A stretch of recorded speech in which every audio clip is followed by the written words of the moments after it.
Right now, about 1,000 sex offenders are unaccounted for in Missouri. But according to the state auditor, that number is actually trending in the right direction. And last October, the list topped more than 1,200. Only on 41 Action News reporter Ariel Rothfeld explains the details.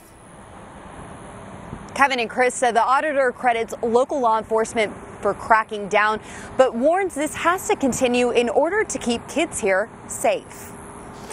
Whenever they go to the park, safety is always on Amanda Candioto's mind. He's my son. I would do anything for him, and, I don't want anything to ever happen to him. So when she learned Jackson County has the highest number of sex offenders in the state who cannot be located, this mom immediately felt a swing of emotions. You never know what people are doing these days, and that's kind of unsettling. In Jackson County, there are 2,075 registered sex offenders, 361 of whom are unaccounted for, a decrease from last October. If a sex offender is not going to comply, there should be the expectation from the public side that they'll be held accountable for that and that they have to follow the law.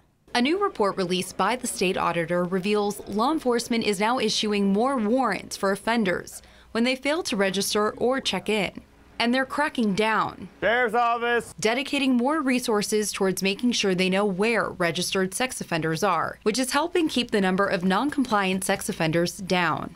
It has to be a continuous focus. I want registered sex offenders to know that they're going to be held accountable by law enforcement if they don't follow the law. Beep, beep.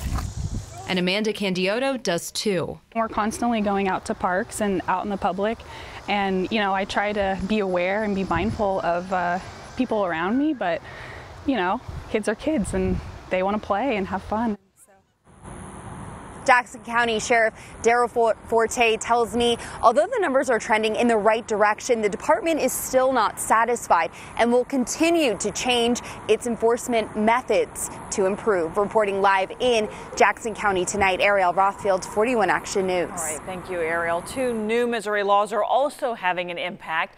The first law changes the way sex offenders are registered. It classifies them into tiers based on the severity of their offenses. A second state law requires volunteers at schools to undergo background checks, including tutors, coaches, student mentors. Unscreened volunteers are not allowed to be left alone with a student.